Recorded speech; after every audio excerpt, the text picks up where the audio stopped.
మరొకసారి మిమ్మల్ని అందరూ చూడటం దేవుడిచ్చిన గొప్ప భాగ్యం ఇది.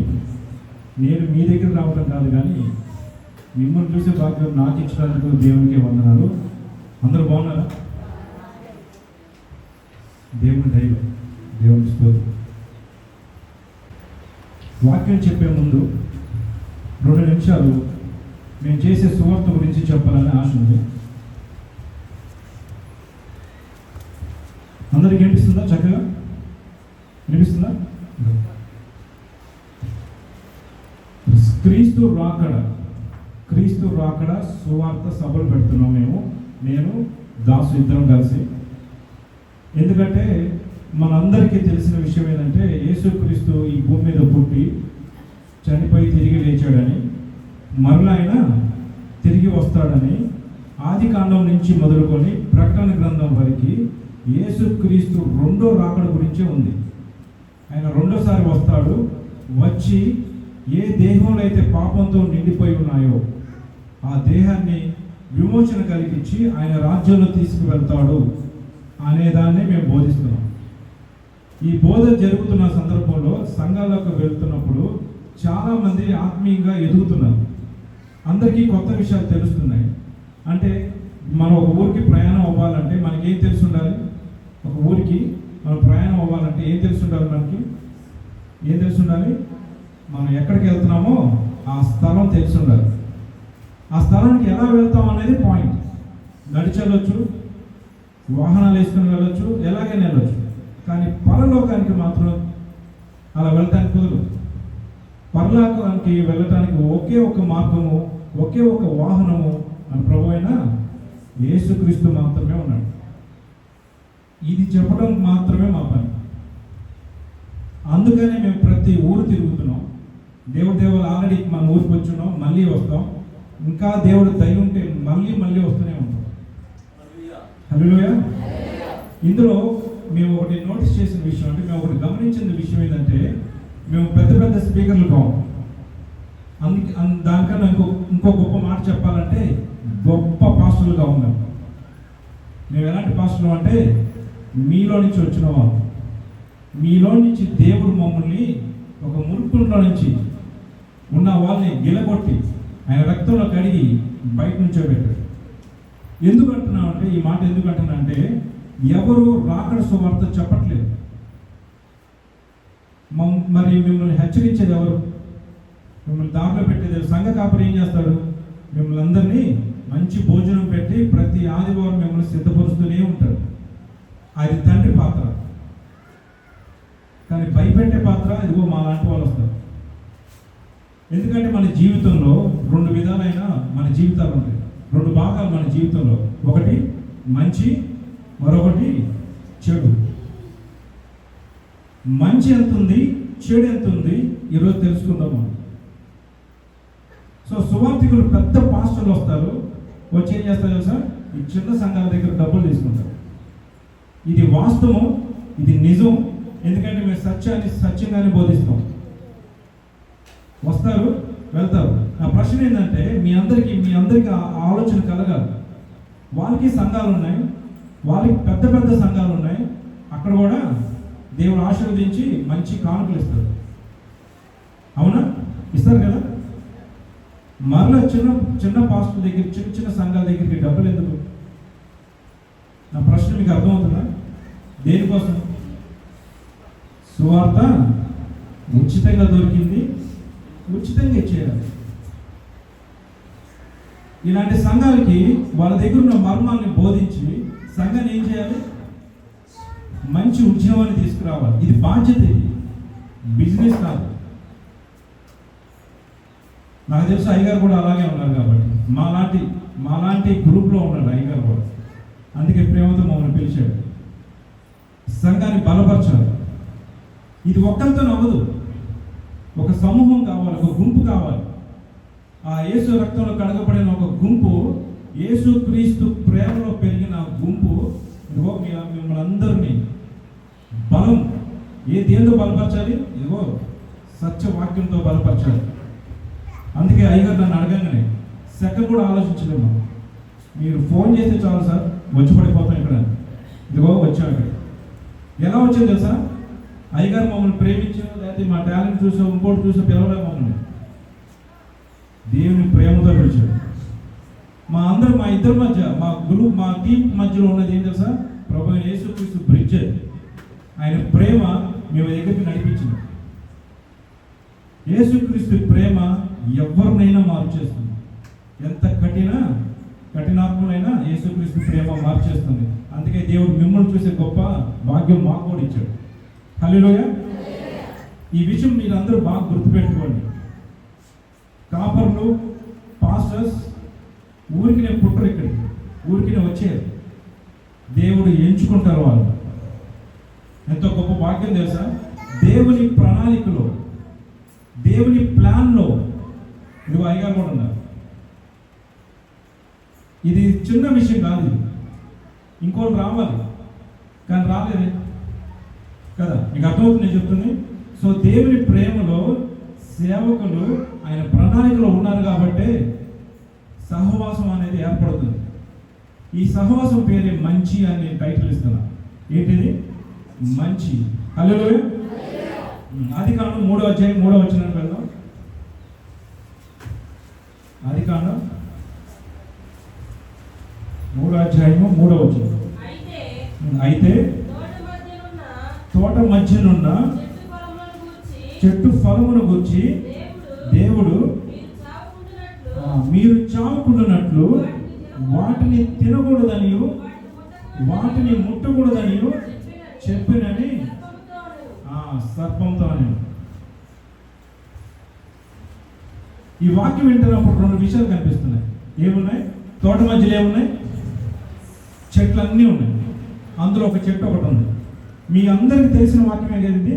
అయితే నేను దీన్ని ఇంకొక కోణంలో చెప్తాను. చెట్టు మధ్యలో ఉన్న ఫలమును దేవుడు ఏమన్నాడు? దానికి ఒక టైటిల్ ఇచ్చాడు. ఏం పేరు అది? మంచి, చెడు, తెలివినిచ్చే చెట్టు ఫలం అంట. ఏం జరుగుతుంది తింటే? మీకు డౌట్ రావాలి. తింటే ఏమవుతుంది? ఏమైనా అవుతుందా? ఏమవుతుంది? కానీ దేవుడు ఏం చెప్పాడు? దాన్ని తిన్న రోజు ఏమవుతామంట? నిశ్చయంగా చేస్తామన్నాడు. అంటే దేవుడు ఏం చెప్పాడు? అది చెయ్యొద్దు అని చెప్పాడు. అవునా? ఈరోజు మనకు కూడా దేవుడు కొన్ని విషయాలు చెయ్యొద్దు అని చెప్తున్నాడు. కానీ మనం ఏం చేస్తున్నాం? ఏది వద్దు అంటామో దాని దగ్గరికే వెళ్తాం మనం. అవునా? సో దేవుడు ఏమంటున్నాడు? చెయ్యొద్దు అంటున్నాడు, కానీ మనం దాన్నే చేస్తున్నాం. దీని పేరేంటి తెలుసా? అలా చేస్తే ఏమొస్తుంది? పాపం అన్నాడు. అంతేనా? దేవుడు ఎక్కడైనా వ్యభిచారం చేస్తానో, దొంగతనం చేస్తానో అని రాశాడు ఎక్కడైనా స్టార్టింగ్లో? లేదు, అవన్నీ తర్వాత వచ్చినాయి. అవన్నీ శరీరానికి సంబంధించినవి వచ్చినాయి. ఆత్మ మాత్రము ఆ రోజే చచ్చిపోతుంది. సో మనం దేవుని ప్రేమలో ఉన్న వాళ్ళం.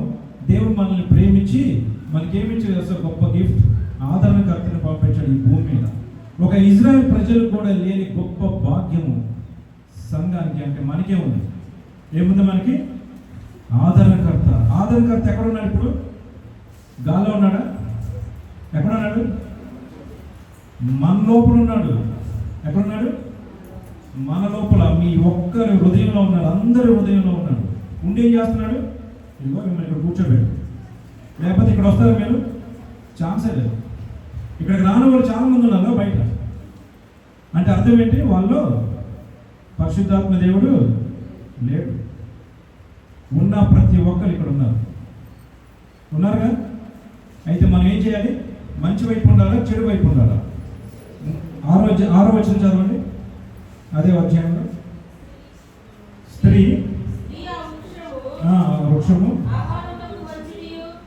ఆహారమునకు మంచిదనియు కనులకు అందమైనదనియు వివేకమిచ్చు రమ్యమైనదనియు ఉండుట చూచినప్పుడు ఆమె దాని ఫలములో కొన్ని తీసుకొని తన తోటలో తిని తనతో పాటు తన భర్తకు ఇచ్చను. అతడు కూడా తినను.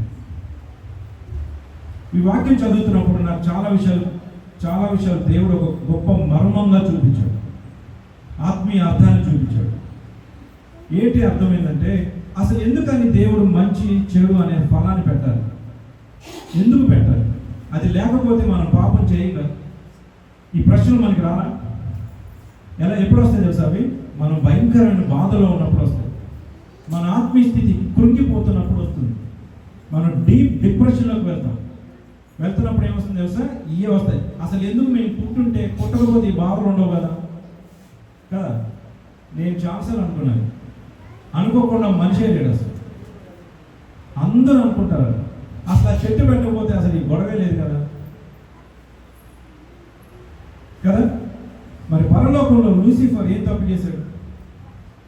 పరలోకంలో పాపం ఉంటుందా? పాపం లేని ప్రదేశం కదా అది, అవును కదా. మరి అలాంటి పాపం లేని ప్రదేశంలో పాపం ఎలా వచ్చింది? ఈ ప్రశ్నతో స్టార్ట్ అయింది. మేము బైబిల్ చదువుతాం, తెలుసుకున్నాం, దేవుడిని వెతికాం. అప్పుడు ఒక గొప్ప మర్మం కనపడింది. దేవుడు ఉన్నాడన్న సంగతి మనకెలా తెలుస్తుందా? తెలియదే. తెలియాలంటే ఏం చేయాలి? దేవుడు ఉన్నాడన్న సంగతి మనకి తెలియాలంటే ఏం చేయాలి? ఒక కార్యం చేయాలి.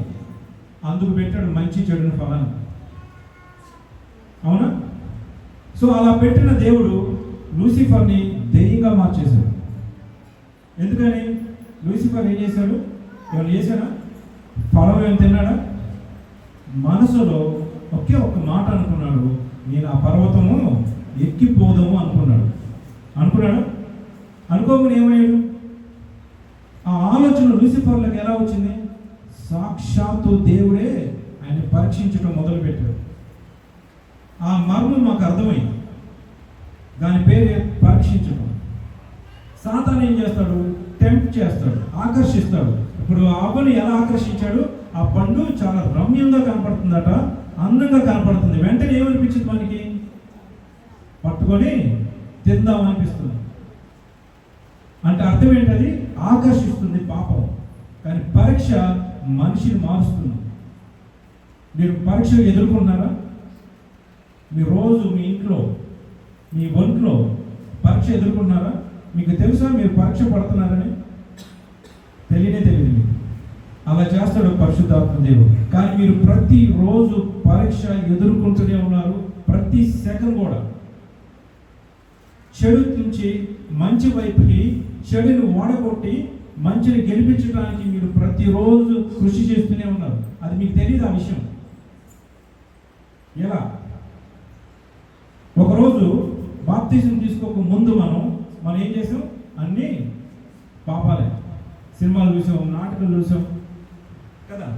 మన ఇష్టానుసారంగా బూతులు మాట్లాడాం, మన ఇష్టానుసారంగా బ్రతికాం. ఎవరు పడితే ఎంత మాట పడితే అంత మాట అన్నాం. కానీ బాప్తిజం తీసుకున్నాక, రక్షణ పొంది బాప్తిజంలో వచ్చినాక చేస్తున్నామా ఆ పనులు? ఒకవేళ పొరపాటు చేస్తే ఏమంటాం మనం? దేవుడి వైపు చూసి, అయ్యా మమ్మల్ని క్షమించండి. ఇంతకుముందు అనలేదే. అర్థమవుతుంది మీకు? గీతకి ఇంతకు ముందు ఆ మాట మన నోటి నుంచి రాలా. ఎందుకంటే అది మనకి తెలియదు, అది చెడు అనే సంగతి తెలియదు మనకి. ఎప్పుడైతే దేవుని సేవకుల ద్వారా, ఈ వాక్యం ద్వారా మీ మనసులోకి, మీ హృదయంలోకి పరిశుద్ధాత్మ దేవుడు వచ్చాడో ఆ రోజు నుంచి మీరు ఏమంటున్నారు? ఇది తప్పు. ఏది తప్పు? బూతు మాట్లాడటం తప్ప, లేకపోతే సినిమా చూడటం తప్ప, నాటకం చూడటం తప్ప, బంగారం సంపాదించడం, డబ్బులు సంపాదించడం తప్ప కాదు.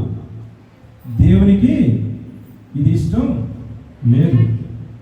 దేవునికి ఇష్టం లేదన్న సంగతి మీ హృదయానికి, మీ మనసులకి తెలుస్తున్నప్పుడు మీరేమనిపిస్తుంది తెలుసా? ఇది తప్పు అని తెలుస్తుంది.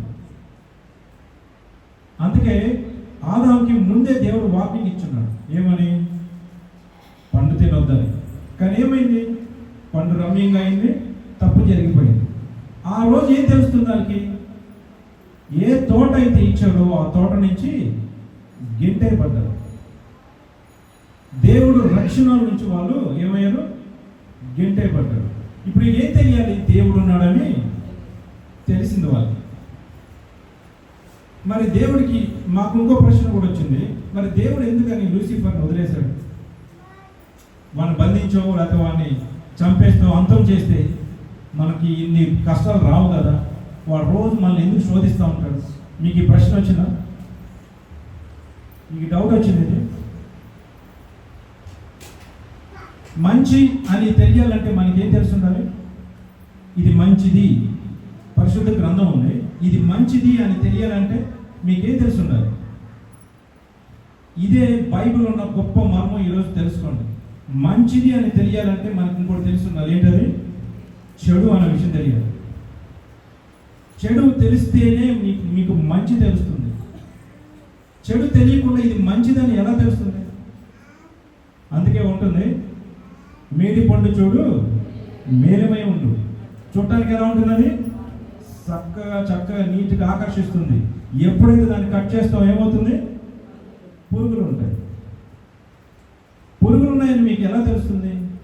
దాన్ని ఏం చేస్తే? కట్ చేస్తేనే తెలుస్తుంది. అప్పుడు ఏమర్థమవుతుంది మీకు? ఇది మంచిది కాదు. దేనికి కాదు? మన శరీరానికి. మరి మన ఆత్మకి ఎలా తెలుస్తుంది అంటే దెయ్యము ఉండి తీరాలి. సాతాను అనేవాడు ఉంటేనే మీకు దేవుడు ఎవరో తెలుస్తుంది. తెలియదా? లేకపోతే యేసుక్రీస్తు మీకు ఎలా తెలుస్తుంది? తండ్రి ఎలా తెలుస్తారు? తెలియదు కదా. అందుకే దేవుడు ఒక గొప్ప మర్మాన్ని చూపించాడు. వెంటనే పండు తిన్నారు, గెంటే పడ్డారు, గొప్ప విషయం జరిగింది. చదవండమ్మా. ఆదికాండం 4వ అధ్యాయము 3-5 వచనాలు. కొంతకాలమైన తరువాత కయ్యూను పొలము పంటలో కొంత యెహోవాకు అర్పణగా తెచ్చెను. హేబేలు కూడా తన మందలో తొలిచూలు పుట్టిన వాటిలో క్రొవ్విన వాటిని కొని తెచ్చెను. యెహోవా హేబేలును అతని అర్పణను లక్ష్య పెట్టెను. కయ్యూను అతని అర్పణను ఆయన లక్ష్య పెట్టలేదు. కాబట్టి కయ్యూనును మిక్కిలి కోపం వచ్చి అతడు తన ముఖము చిన్నబుచ్చుకొనగా. ఇక్కడ ఏం జరుగుతుంది? ఇద్దరు మనుషులు ఉన్నారు. గుర్తుపెట్టుకోండి వాక్యాన్ని. ప్రతి ప్లేస్లో ఇద్దరు చొప్పున ఉంటారు. ఈ మర్మాన్ని బాగా మీ మైండ్లో పెట్టుకోండి. ఇద్దరు అని ఉంటుంది. బైబిల్లో ఇలాంటి వాక్యాలు చాలా ఉన్నాయి. ఇద్దరు అని ఉంటుంది. ఒకటి చెడు ఉంటుంది, ఒకటి మంచి ఉంటుంది. బాగా గుర్తుపెట్టుకోండి. చివరిలో కూడా ప్రకటన గ్రంథంలోకి ఇద్దరు వస్తారు, కానీ ఇద్దరు మంచోళ్ళే వస్తారు. మొత్తం మారిపోతుంది ప్రపంచం మొత్తం. సో ఇప్పుడు ఇందులో ఎవరున్నారు? కయ్యూను, హేబేలు. వీళ్ళిద్దరి మధ్యలో ఏం జరుగుతుంది? ఒక అర్పణ స్వీకరించబడుతుంది, ఒక అర్పణ తృణీకరించబడుతుంది. ఏంటి తేడా అందులో? అంటే అక్కడ ఇచ్చే గొర్రెల, లేకపోతే మేకల, లేకపోతే ఏంటి? కూరగాయల? ఏంటి? ఏ మనసుతో దేవుని అర్పిస్తున్నాం? మరి ఈరోజు మన పరిస్థితి, మనం కయ్యంలాగా ఉన్నావా? హేబేలులాగా ఉన్నావా? హేబేలులాగా ఉంటే మనం చంపేస్తాం. హేబేలు చంపేశారు కదా. ఆయన ఏం తప్పు చేశాడు? మంచి వైపు నిలబడటమే. మంచి వైపు నిలబడితే గుర్తుపెట్టుకోండి, మనకి చావు వస్తుంది. ఇది నేను చెప్తున్న మాట కాదు, బైబిల్ చెప్తున్న మాట, యేసుక్రీస్తు చెప్తున్న మాట. యేసుక్రీస్తు మంచి చేశాడు కాబట్టి చంపేశాడు. ఈ లోకము ఎవరిది? లోకం యేసుక్రీస్తు. ఈ లోక రాజు ఎవరు? అపవాది, సాతాను. ఈ లోకాన్ని జయించాలంటే ఏం చేయాలి? ఇప్పుడు ఒక మందు తాగే వ్యక్తి ఉన్నాడు, ఒక మంచి పాస్టర్ ఉన్నాడు, లేదా సేవకుడు ఉన్నాడు, లేదా మారు మనసు పొందిన వ్యక్తి ఉన్నాడు. ఒక ఊరుంది. ఆ ఊరిలో ఒక చుక్క మందు కూడా దొరకదు, ఒక చుక్క మద్యం దొరకదు. ఆ ఊరిలో ఒక వ్యక్తి వచ్చాడు బయటికి. నేను చూడు ఎంత నీతిమంతుడుగా ఉన్నానో, ఇక్కడ ఒక్క డ్రాప్ కూడా మందు దొరకదు, ఒక్క డ్రాప్ కూడా నేను మందు తాగను అని చెప్తున్నాడు. ఈ ఊర్లో మందే లేని ఊర్లో ఒక వ్యక్తి బయటకు వచ్చి ఏమంటున్నాడంటే, నేను అసలు మందు వాసన కూడా చూడను, నేను అంత నీతి మంత్రుడు అంటున్నాడు. ఇంకో వ్యక్తి ఉన్నాడు, తాగుడు అలవాటు ఉంది, దేవుని ప్రేమతో మారు మనసు పొందాడు, ఆయన ఇంటి చుట్టూ మొత్తం మందే అమ్ముతున్నాడు. మీకు అర్థమవుతుంది నేను చెప్తుంది? ఆయన మందు మానేశాడు, కానీ రోజు ఆయన ముక్కలకి మందు వాసన వస్తూనే ఉంటుంది. మందు తాగి అలవాటు ఉన్న వ్యక్తి ఆ ఊర్లో ఉన్న చుట్టుపక్కల మొత్తం మందే అమ్ముతుంటే ప్రతిరోజు ఆయన కళ్ళకి అదే కనిపిస్తుంది. మందు తాగుతూనే ఉన్నారు జనాలందరూ, అది చూస్తూనే ఉన్నాడు, కానీ ఏం చేస్తున్నాడు? దాని జోలికి వెళ్ళట్లేదు. ఈ ఇద్దరు ఎవరు గొప్పవాళ్ళు? ఎవరు మంచోళ్ళు, ఎవరు నీతిమంతులు? ఎవరు? నీ చుట్టూ ఎంత భయంకరమైన లోక ఆశలు ఉన్నా అందులో నువ్వు బ్రతుకుతూ నువ్వు దేవునికి ఇష్టడుగా ఉన్నావు చూసావా, దేవుడు దాన్ని చూస్తున్నాడు. దీన్నే చెడు నుంచి మంచిగా రావటం. చెడు నీ చుట్టూ ఎంత భయంకరంగా ఉన్నా నువ్వు ఎటు చూస్తున్నావు? మంచి వైపు చూస్తున్నావు. మంచికి ఎవరు? మంచికి పునాది ఎవరు? మన ప్రభు అయిన యేసుక్రీస్తు వైపు చూస్తున్నాం. ఏమవుతుందో అలా చూస్తే. సరే, వాక్యానికి వెళ్దాం. లూకా సువార్త 18వ అధ్యాయం 10-14 చదవండి. లూకా సువార్త. ప్రార్థన చేయుటకై ఇద్దరు మనుష్యులు దేవాలయమునకు వెళ్ళిరి. వారిలో ఒకడు పరిసయ్యుడు, ఒకడు సుంకరు. పరిసయ్యులు నిలబడి, దేవా, నేను చోరులను, అన్యాయస్తులను, వ్యభిచారులైన ఇతర మనుషుల వలనైనను ఈ సుంకర వలనైనను ఉండనందుకు నీకు కృతజ్ఞతాస్తుతులు చెల్లించుచున్నాను. వారమునకు 2 మార్లు ఉపవాసము చేయించు నా సంపాదన అంతటిలో 10వ వంతు చెల్లించుచున్నానని తనలో తాను ప్రార్థించుచుండెను. అయితే సుంకరి దూరముగా నిలుచుండి ఆకాశము వైపు కన్నులెత్తుటకైనను ధైర్యము చాలక రొమ్ము కొట్టుకొనుచు, దేవా, పాపినైన నన్ను కరుణించమని పలికెను. అతని కంటే ఇతడు నీతిమంతుడుగా తీర్చబడి తన ఇంటికి వెళ్ళనని మీతో చెప్పుచున్నాను. తను తాను హెచ్చించుకున్నవాడు తగ్గింపబడిననియు, తను తాను తగ్గించుకున్నవాడు హెచ్చింపబడిననియు చెప్పాను. ఇప్పుడు నేను చెప్పింది మీకు అర్థమైందా? ఏ ఊర్లో అయితే మందు అమ్మరో అందరూ నీతిమంతులు అక్కడ. ఏ ఊర్లో అయితే చెడు ఉందో చెడుని జయిస్తూ, అది కూడా మన నీతితో కాదు దేవుని నీతితో చెడుని జయిస్తూ ఉంటారో వాళ్ళే దేవునికి నీతిమంతుడుగా ఎంచబడతారు. అయితే నా ప్రశ్న ఈ సంఘానికి, అందులో మీరు ఉన్నారా? ఉన్నారా లేరా? లేరా? చెడుని జయించి నీతిమంతులుగా ఉన్న వాళ్ళు ఈ సంఘంలో లేరా? అయితే మీ కుడి చేయొద్దండి. హల్లెలూయా. లేరా? చాలా తక్కువ లేచారు. ఇక్కడ కూర్చున్న వాళ్ళందరూ నీతిమంతులు నేను నమ్ముతున్నాను. మీకే డౌట్ ఉన్నట్టు. హల్లెలూయా. మీరు చెడును జయించి ప్రభు అయిన యేసుక్రీస్తు సన్నిధికి వచ్చి కూర్చున్నారు చూసారా, మీరందరూ నీతిమంతులే. మీరందరూ రక్షించబడిన వాళ్ళే. యేసుక్రీస్తు ఆత్మని ధరించుకోబడిన వాళ్ళు మీరందరూ. అయితే మీరేం చేయాలి? ఏం చేయాలి? ఎవరైతే మీ ప్రార్థన అవసరం ఉన్నాయి, ఎవరికో మీ ప్రార్థన అన్ని అవసరం ఉన్నాయి, బయట ఎవరో ఎదురు చూస్తున్నారు, ఈ సంఘానికి రావడానికి వాళ్ళకి ఏదో అడ్డుగోడ ఉంది, ఈ మందిరంలో కూర్చొని యేసుక్రీస్తుని ఆరాధించడానికి వాళ్ళు ఎవరో ఆపుతున్నారు, వాళ్ళ నిమిత్తం మీరందరూ సంఘంలో ప్రార్థన చేయాలి. పేరు పెట్టి మరీ ప్రార్థన చేయాలి. ఎలా మారుతారు? మీరందరూ ఇక్కడికి ఎలా వచ్చారు? ఎలా వచ్చారు? ఎవరో ఒక ప్రార్థన ఫలం అది, దేవుని సేవకుని ప్రయత్నం అది, ఆయన కష్టం అది. కాబట్టి మీరందరూ ఇక్కడికి వచ్చి కూర్చున్నారు. అవునా? ఒకప్పుడు సువార్త దాక్కుని వినాల్సిన పరిస్థితి, ఇప్పుడు అది బహిరంగంగా స్వేచ్ఛగా వినే అవకాశం వచ్చింది. మరలా ఆ స్వేచ్ఛ పోయే సమయం వచ్చేసింది. అంత్యకాలంలో ఉన్నాము. దేవుడి సంఘం ఎత్తబడే సమయంలో ఉన్నాము. మనం అందరం నిరీక్షించబడిన వారు. నిరీక్షణ కలిగి ఎవరి కోసం ఎదురు చూస్తున్నాం? ఎవరి కోసం? పెద్దగా చెప్పాలి. ఏ దేవుడు? పేరు చెప్పాలి.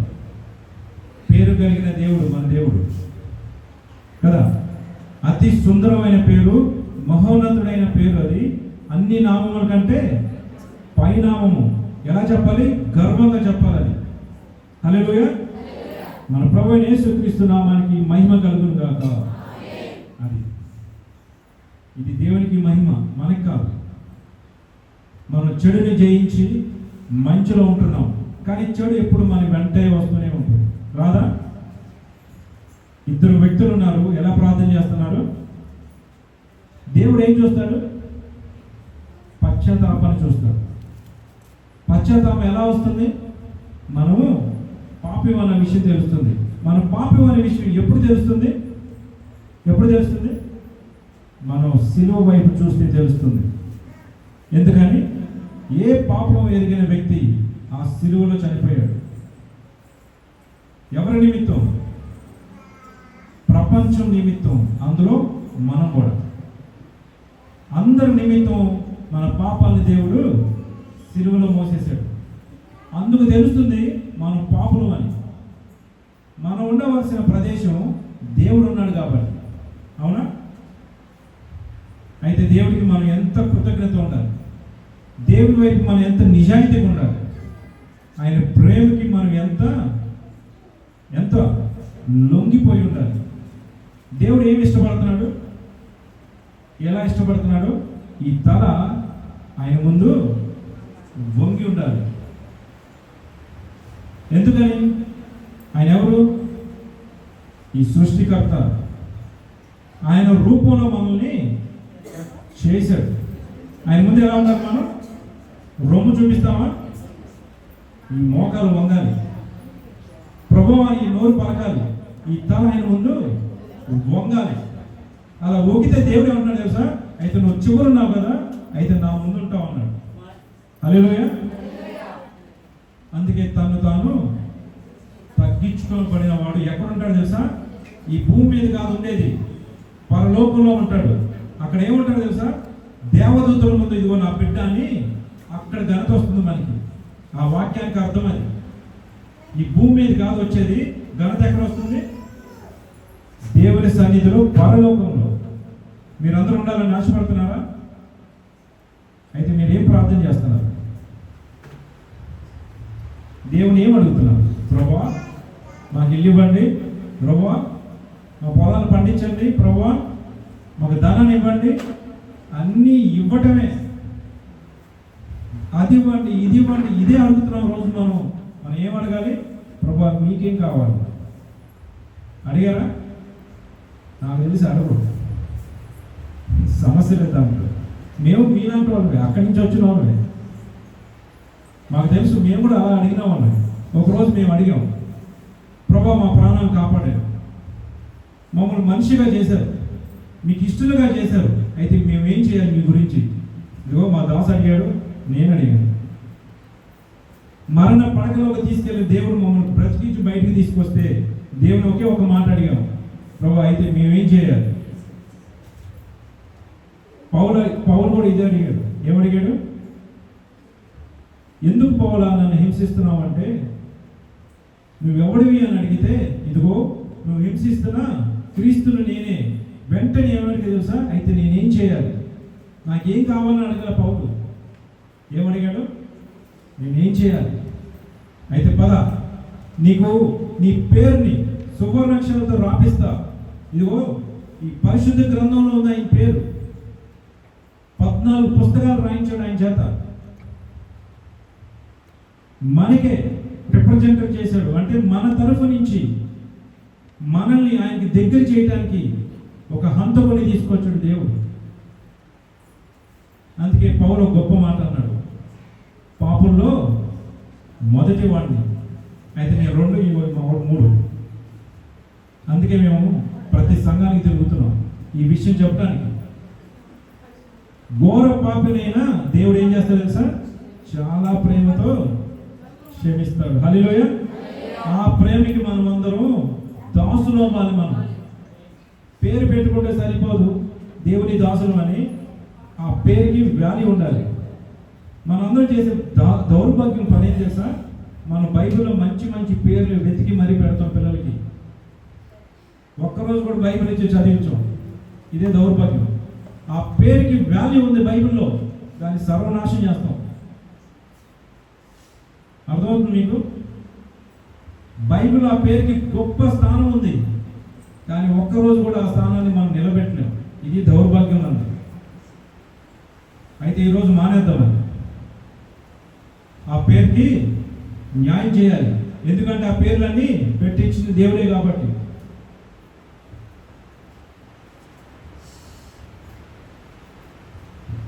వాక్యంలోకి వెళ్దాం. లూకాసు వార్త మరొక ఇద్దరు గురించి చూద్దాం. లూకాసు వార్త ఏం చెప్పి ముగిద్దాం. లూకాసు వార్త 15వ అధ్యాయము 11 నుంచి 33 వచనాలు ఉంటాయి. మీరు చదవండి ఇంటికి వెళ్ళి, మీకు తెలిసినవే. అయితే 11, 12 చదవమా. మరియు ఆయన ఇట్లా నేను ఒక మనుషునికి ఇద్దరు కుమారులు ఉన్నారు. వారిలో చిన్నవాడు తండ్రి ఆస్తిలో నాకొచ్చు భాగము అడగగా అతడు వారికి తన ఆస్తిని పంచిపెట్టాను. చాలు, మీకు తెలిసిన విషయమే. ఆయనకి ఇచ్చిన టైటిల్ ఏంటి? తప్పిపోయిన కుమారుడు. యాక్చువల్గా ఆయన తప్పిపోయిన కుమారుడు కాదు, చిన్న కుమారుడు. మనకి తెలియబెట్టకుండా మాట్లాడుతుంటున్నాం. ఆయన ఎవరు? చిన్న కుమారుడు. తప్పిపోయేలా ఏదో తిరణాలు జరుగుతుంది, సంత జరుగుతుంది, చేయి పట్టుకుని వెళ్తుంది, జారిపోయిన వ్యక్తి కాదు ఆయన. మన వాక్యం తప్పుగా అర్థం చేసుకుంటున్నాం. ఆయన చిన్న కుమారుడు, కావాలని వెళ్ళిపోయాడు, తప్పిపోలా. మనకి తెలియకుండా మన ఇచ్చిన గొప్ప టైటిల్ ఏంటంటే తప్పిపోయాడు అంట. ఎక్కడి నుంచి తప్పిపోయాడు? చిన్నపిల్లడు అయితే అనుకోవచ్చు, జ్ఞానవంతుడు, వయసులో ఉన్న వ్యక్తి తప్పిపోయాడా? తప్పిపోలా. గర్వంతో బయటకు వెళ్ళిపోయాడు. ఏం జరిగింది? బయటకు వెళ్తే తిరిగాడు. ఎక్కడ తిరిగాడు? లోకంలో తిరిగాడు. చేయని పని లేదు, అన్ని చెడ్డ పనులే చేశాడు. ఏం తెలుసుకున్నాడు ఫైనల్గా? మనందరూ తెలిసిన విషయం కదా. ఏం తెలుసుకున్నాడు?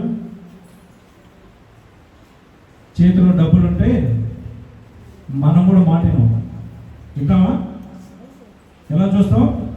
ఇలా ఉన్న తల ఇలా లెగుస్తుంది. కళ్ళు ఇక్కడ ఉండవు. ఎక్కడ ఉంటాయి? నెత్తి మీద ఉంటాయి. నెత్తి లోపల కాదు, నెత్తి మీద ఉంటాయి. అట్లాగే ఉన్నాయి ఆయన కూడా. చిన్న కుమారుడికి ఏమయ్యాడు? పంది పొట్టు తినడానికి వెళ్ళాడు. కూర్చుని తింటే కొండలైన కరిగిపోతాయంట. సామె తెలుసు కదా. ఇష్టానుసారం చేశాడు. ఏమైంది? మొత్తం పోగొట్టుకున్నాడు. ఆ సందర్భంలో ఆయన మైండ్లో ఒకటి నడుస్తుంది. ఏం నడుస్తుంది?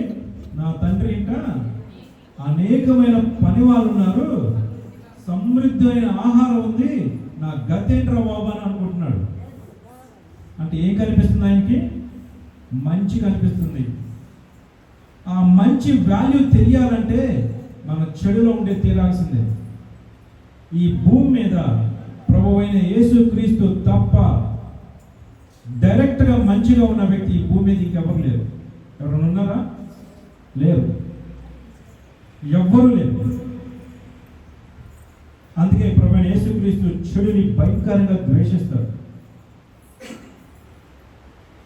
ఆ చిన్న కుమారుడు చూస్తున్నాడు, ఆలోచిస్తున్నాడు, రోధిస్తున్నాడు, లోపల కుమిలిపోతున్నాడు. అయ్యో నేనేం తప్పు చేశానా? సో మంచి తెలియాలంటే ఏం తెలిసి ఉండాలి? చెడు ఖచ్చితంగా తెలిసి ఉండాలి. అలా తెలిస్తేనే, అది అనుభవిస్తేనే మంచికి వాల్యూ ఉంటుంది. ఇప్పుడు మీకు ఎవరైనా ఫ్రీగా డబ్బులు ఇచ్చారు అనుకోండి, వాల్యూ ఉంటుందా? ఉండదు. అది 10 రూపాయలు కొట్టిస్తే ఎలా ఉంటుంది? కరెక్ట్గా 10 రోజులు అయిపోయింది ఇచ్చి, 20 రోజులు అయింది, 25 రోజులు అయిపోయింది, 30 రోజులు దగ్గర పడుతుంది. మీకు గుర్తు వస్తూ ఉంటుంది. ఏం గుర్తు వస్తుంది? వడ్డీ కట్టాలని. అప్పుడు ఆ డబ్బులకి ఏం తెలుస్తుంది? వాల్యూ తెలుస్తుంది. అవునా? వాల్యూ తెలిస్తే తెలీదా? మంచి కూడా అంతే. మంచి ఎప్పుడు తెలుస్తుంది వాల్యూ? మనము కృంగిపోయి, కుషించిపోయి, ఇక నాకు దిక్కు లేదురయ్యా అనుకునే టైంలో ఏం కనిపిస్తుంది? మంచి కనిపిస్తుంది. అయ్యో అది చేయకుంటే బాగుండేది, ఇలా ఉండకుంటే, ఇలా జరగకుంటే బాగుండేది అని కనిపిస్తుంది. అప్పుడు మన కళ్ళు ఏం చూస్తాయి? దేవుడి వైపు చూస్తాయి. దేవుడి వైపు చూసి ఏమడుగుతాయి? ప్రభువా ఒక్క ఛాన్స్ ప్రభువా, ఒక్కసారి నన్ను మార్చండి ప్రభువా, మళ్ళీ నేను ఈ జీవితానికి రాను ప్రభువా. అడగలేదా చిన్న కుమారుడు? ఇందులో ఇంకో ట్విస్ట్ పాయింట్ ఏంటంటే ఆయనకు ఒక పెద్ద కుమారుడు అన్నాడు. మరి పెద్ద కుమారుడు ఏం చేస్తున్నాడు? మంచులోనే ఉన్నాడు. అవునా? విన్నారా మీరు? మంచులో ఉన్న ఆ పెద్ద కుమారుడు ఏం చేస్తున్నాడు? మంచి అనే ముసుగులో బ్రతుకుతున్నాడు. ఎప్పుడైతే కుమారుడు వచ్చాడో, ఆయనకి ఫంక్షన్ చేశాడో, ఉంగరం తొలగి హత్తుకొని ఒక మంచి విలువ కలిగిన వస్త్రాన్ని ధరింపజేశాడో, ఆయనకి ఫంక్షన్ చేసి పొట్టేల్ని మేకలను కోసి పండుగ చేస్తున్నాడో, పెద్ద కుమారుడు వచ్చాడు. చిన్న కుమారుడు చెప్పి ఇంట్లో నుంచి వెళ్ళిపోయాడు. పెద్ద కుమారుడు పిలిచినా కూడా ఇంట్లోకి రావట్లేదు, గడపైకి నుంచున్నాడు. అంటే పెద్ద కుమారుడిలో కూడా ఏముంది? చెడు ఉంది. ఏం చూస్తున్నాడు పెద్ద కుమారుడు? నిన్ను కనిపెట్టుకుని ఉన్నానే ఇన్ని సంవత్సరాలు, నాకు ఒక్కసారైనా నన్ను ప్రేమగా పిలిచి ఇది చెయ్యి, ఇదిగో ఇది తీసుకో, ఇది నీ కోసం అని చెప్పావా? మన ఇళ్లలో జరగట్లా? ఇద్దరు కుమారులు ఉంటే ఫైటింగ్ జరగట్లేదా? నువ్వు వాడికి అది చేస్తావు, నాకు ఇది చేయట్లేదు అనట్లేదా? ఇవి ఎక్కడి నుంచి వచ్చినాయి? ఇదిగో ఇక్కడి నుంచే. అంటే ఏం బోధించాలి? మంచి అన్ని వేళలా మంచే బోధించాలి. మంచి చాలా కష్టంగా ఉంటుంది, అంత ఈజీ కాదు అది. ప్రతి దాన్ని భరించాలి. అయితే పెద్ద కుమారుడు గడప బయట నుంచున్నాడు. అప్పుడు తండ్రి అంటున్న గొప్ప మాట ఏం తెలుసా? ఇవన్నీ నీయే, నువ్వు నన్ను అడగాల. యేసుక్రీస్తు కూడా ఇలాగే అడుగుతున్నాడు, నావన్నీవి నీవే, నువ్వు నాలాంటి వాడివి, నా రూపం, నన్ను చూసి నడుస్తున్నావు అనుకున్నా ఇన్ని రోజులు. నేను ఒకటి చెప్పి వెళ్ళిపోయాడు, ఒకటి చెప్పకుండానే వెళ్ళిపోయాడు. మన కళ్ళ ముందు ఉంటున్నారు కానీ మిస్ అయిపోయాడు. అయితే ఆయన ఏం లేదు, పరిశుద్ధాత్మ లేదు. సంఘానికి మనం ప్రతి ఆదివారం వస్తాం, ప్రతి మీటింగ్ జరుగుతాయి, వారంలో ఏదో ఒక సందర్భంలో మందిరానికి వస్తాం, కానీ మనం ఇక్కడ ఉండవు. మన ఇక్కడికి రూపం మాత్రమే కనిపిస్తుంది. మనకి స్కూల్లో ఒక మాట ఉంటుంది, బాడీ ప్రజెంట్ మైండ్ ఆబ్సెంట్ అని. ఇక్కడ కూడా అదే ఉంటుంది.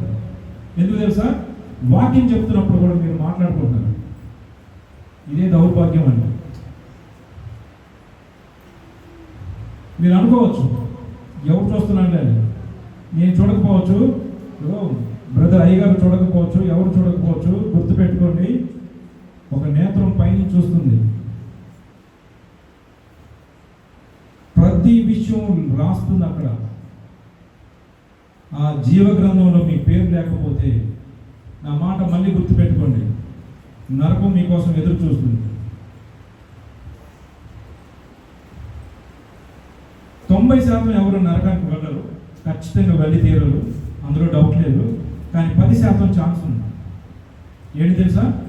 మీరు పెళ్ళిళ్ళు మీ పిల్లలకి చేస్తున్నప్పుడు అయ్యగారు పెట్టిన డేట్ కాకుండా మీరు దేని ఆశించి ఊళ్ళోకి వెళ్ళి ఒక ముహూర్తాన్ని పెట్టుకొస్తారా? మీరు నరకానికి వెళ్ళంటే. ఒకవేళ జరిగిపోయిన దానికి క్షమాపణ కోరుకోండి. ఒకవేళ జరగాల్సిన వాళ్ళు ఉంటే దాన్ని మానేయండి. స్త్రీలకి ప్రెగ్నెన్సీ వస్తుంది, శ్రీమంతం చేస్తారు. ఎందుకు చేస్తారు? లోకాచారం కాబట్టి.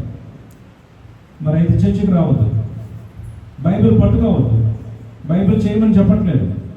కాంప్రమైజ్ అవుతున్నారా? అయితే నరకం మాత్రం కాంప్రమైజ్ అవ్వదు. గుర్తుపెట్టుకోండి, ఇది ఒక దేవుని సేవకుడిగా చెప్తున్నా, ఇది బైబిల్ ఉన్న మాట, ఇది నా సొంత మాట కాదు. నా సొంత మాట వ్యర్థమే, కానీ వాక్యం వ్యర్థం కాదు. మనం పూజించే దేవుడు ఎవరు? సృష్టికర్త, ఏ పాపము లేనివాడు. అలాంటి లేనివాడిని మనం పూజిస్తూ మన ప్రార్థనకి జవాబిచ్చే దేవుడు మనం కలిగి ఉండి ఇంకా లోకాచారంలో అటోగా అడుగు ఇటోగా అడుగేస్తే ఏమవుతుంది? దేవుడు ఏమన్నాడు? నులివెచ్చిన స్థితిలో ఉండొద్దు, అటుండొద్దు ఇటుండొద్దు, ఉంటే అటే ఉండు, పర్లేదు. దేవుడు రేపు 7 సంవత్సరాలు మేము వదిలేస్తాడు, ఎత్తబడిన వాళ్ళని తీసుకెళ్ళిపోతాడు. ఈ 7 సంవత్సరాలు నేర్పిస్తే పాఠాలు, అప్పుడు వస్తాం. ఏ కుమారుడైతే, ఏ చిన్న కుమారుడైతే ఆస్తి తీసుకొని, ఆస్తి అంటే ఏం తెలుసా? పరిశుద్ధాత్మని తీసుకొని ఇన్ని సంవత్సరాలు అనుభవించి బయటికి వెళ్ళి ఇష్టానుసారం బ్రతుకుతారు కదా, ఆ 7 సంవత్సరాలు అవే. ఎక్కడికి వెళ్ళాడు తెలుసా? పందిని పక్కకు నెట్టి ఒక్కసారి మీ కళ్ళ ముందు ఆ దృశ్యాన్ని ఊహించుకోండి. ఆ స్థలంలో, ఆ ప్లేస్లో మీరు ఉంటే ఎలా ఉంటుంది? ఇది కథ కాదు, ఇది రియల్, నిజం.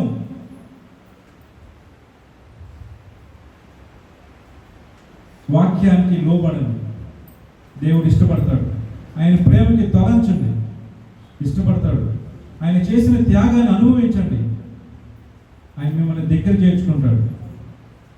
మీరు ఆయనలాగా మారండి, ఆయన హృదయంలో పెట్టుకుంటాడు. అది మానేసి మీరు కానీ ఈ లోకంలో సంబంధించిన ఆచారం వైపు తిరిగితే, బైబిల్ ఉంటే చేయండి, ఏ పర్లేదు. దేవుడి వాక్యంలో ఉంటే అది ఖచ్చితంగా చేస్తే రండి, ఎందుకంటే దేవుడు చెప్పాడు కాబట్టి. ఇది మనిషి రాసిన పుస్తకం కాదు, ఇది కథల పుస్తకం, అంతకుమించి కాదు. మనం క్రైస్తవులు అని నిరూపించడానికి, మనమే నిజమైన క్రైస్తవులు అని నిరూపించడానికి ఉన్న ఏకైక పుస్తకం పరిశుద్ధ గ్రంథం. హల్లెలూయా. ఇది ఉంటేనే మనం క్రైస్తవం, లేకపోతే లేదు. మేము చాలా సంఘాలకు వెళ్తున్నప్పుడు బాధాకరమైన విషయం ఇదే. ఎన్ని సంవత్సరాలు మీరు మందిరాలకు వస్తారు, ఎన్ని సంవత్సరాలు యేసుక్రీస్తుని పూజిస్తారు, అయినా ఈ మందిరం దాటిన వెంటనే లోకంలోకి వెళ్ళిపోతారు.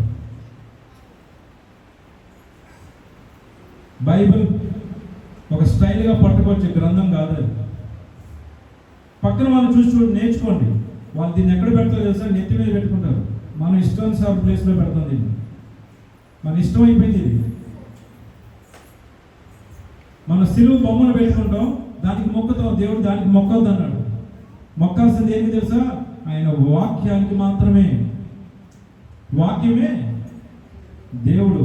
మీలో భయం లేకపోతే మీకు భక్తి రాదు. కానీ యేసుక్రీస్తు భయపెట్టట్లేదు, అది ప్రాబ్లం ఇక్కడ. ఆయన ప్రేమతోనే జయించాలని చూస్తున్నాడు. దేవుడైన యేసుక్రీస్తు ఒక చిటికేస్తే చాలు, మనం అందరము కంటికి కూడా కనపడదు కదా. సొదొమ గొమొర్రా కనిపించిందా? అబ్రహాము అంటున్నాడు, ప్రభా ఒక్కడు లేడా? లేడు ఒక్కడు కూడా. అయ్యా 10 మంది ఉన్నారని చూడండి, అయితే నువ్వు వెళ్ళి చూడన్నాడు. ఒక 50 మంది ఉన్నారని చూడండి, అయితే చూడన్నాడు. ఏం జరిగింది? ఏం జరిగింది? మొత్తం ఇప్పటికీ ఆ బూడిద అక్కడే ఉంది, సర్వనాశనం అయిపోయింది. ఎంత మన ప్రాణాలు, మన బ్రతుకులు ఎంత? చీమను చంపేస్తామే మనం. పుట్టినప్పుడు దోమను కానీ చీమను కానీ ఇలా నలిపేస్తాం కదా. దేవుడికి ఎంతసేపు అది? అయితే దేవుడికి అది ఇష్టం లేదు. జయించడానికే మనల్ని పుట్టించాడు. అందుకే ఆయన ఏదైనా తోట చెట్టుని పెట్టాడు. అది తింటాడు, తింటే ఈ భూమి ఇలా అవుతుందని దేవుడికి తెలీదా? తెలుసు. ఎందుకు ఎదురు చూస్తున్నారు తెలుసా? మనం ఎవరి పోలిక? సాక్షాత్తు దేవుని పోలిక మనం. ఆయన చేతులతో తయారు చేయబడిన మనుషులు మనం. అలాంటి మన మనుషులు మనం జయించలేమా? ఖచ్చితంగా 100కి 100%, 99 కాదు మనం జయించేది, 100కి 100%. హల్లెలూయా. ఖచ్చితంగా జయించి తీరుతాం. ఎందుకంటే మనం ఆయన పోలిక, ఆయన హృదయం మనలో ఉంది. మనం ఆయన మనుషులు కాబట్టి దేవుని ఆలయంలో ఉన్నాం, కాబట్టి ఓపికతో వింటున్నాం, నేర్చుకుంటున్నాం, ఎదుగుతున్నాం మనం. ప్రియమైన దేవుని సంగమా, సమయం దగ్గర పడింది. మనలాంటి వాళ్ళు ఎంతో బయట తిరుగుతున్నారు, బయట వ్యర్థంగా తిరుగుతున్నారు. ఇంకో మాట చెప్పాలంటే బేవర్స్గా తిరుగుతున్నారు. వాళ్ళందరినీ సంఘంలోకి తీసుకురావాలి. ఇది మీ బాధ్యతే. మీరు విన్నారా, ఇంటికి వెళ్ళిపోయామా, మనం వంటలు తిన్నామా, పడుకున్నామా, అయిపోయింది కాదు ఇది. మీరందరూ దేవుని యొక్క శిష్యులే. శిష్యుడు గురువు గారిని ఏమడుగుతారు? ఎప్పుడైనా చూసారా? శిష్యుడు గురువు గారిని ఏమైనా అడుగుతారా? అడగరు. గురువు గారు ఏం చేస్తున్నారో చూస్తారు, ఆయన లాగా చేయాలని శిష్యుడు చూస్తారు. మనం కూడా అంతే. యేసుక్రీస్తు మన గురువు, ఆయన ఎలా ఉన్నాడో ఆయన చూస్తున్నాం. మనం ఆయన లాగా మారటానికి చూడాలి. మనం దేవుడు మన నుంచి ఆశించేది ఇదే. అందుకే నన్ను చూసి మీరు మారండి, మీరు నాలాగా మారండి అని వాక్యం చెప్తుంది. మారదామా? హల్లెలూయా. దేవుడి ఈ వాక్యాన్ని మీ అందరి మధ్య దీవించబడుగాక. ఆమేన్. ఒకసారి నుంచున్నాం.